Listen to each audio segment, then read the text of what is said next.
All right, let's talk about something that might just flip everything you've ever believed about being a good person completely on its head. We're going to explore how that simple, seemingly harmless act of being nice can sometimes lead to, well, disaster. And not just in some crazy, extreme situation, but in your actual everyday life.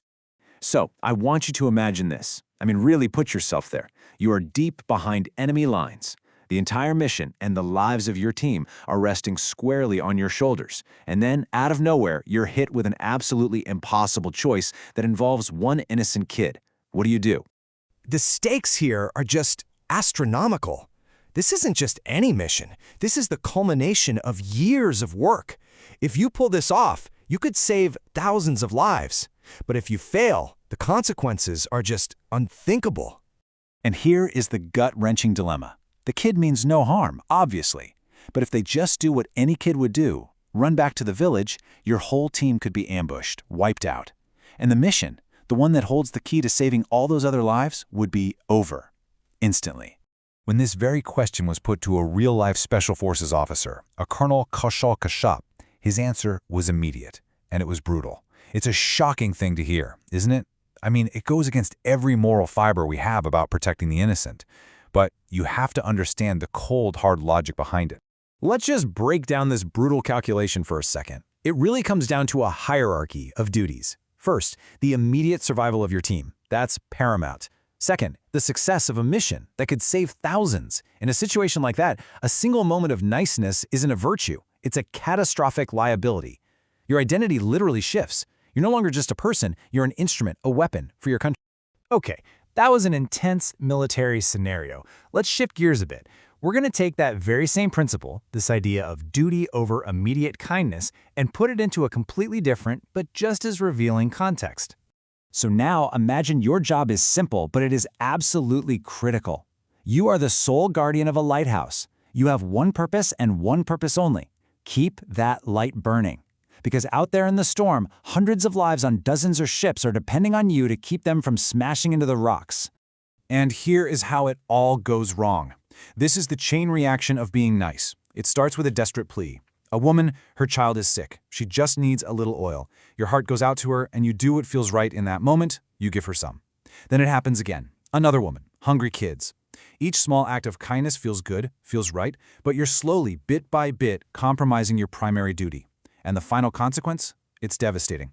The light dims, a ship doesn't see the rocks, and a tragedy that you caused all because you were trying to be nice. Now, I know what you're thinking. These are extreme, right? Most of us are not commanding special forces or running a lighthouse. But the core principle here, that applies to the small, seemingly tiny decisions we all make every single day.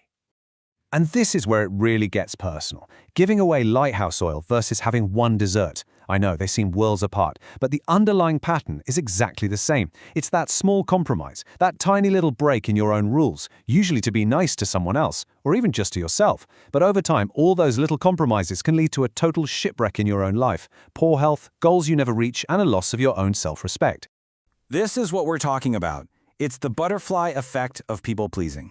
That one time you said yes when you really needed to say no.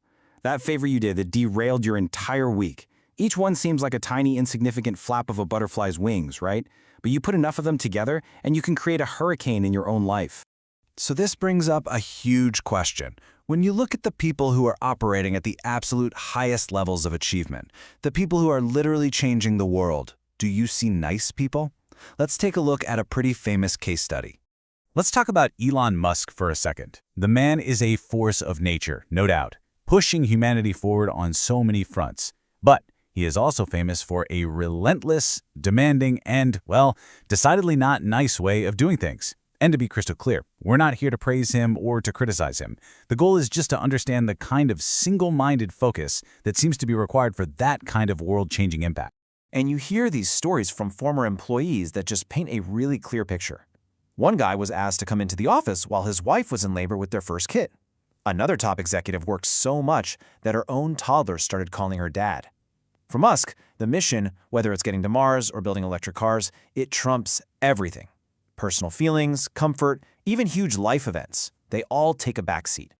So, if being nice can actually be so bad for our long-term goals and duties, Why on earth are we so wired to do it? Well, it turns out there are some very powerful psychological traps that we all fall into. Let's break down what's really going on in our heads when we choose to be nice.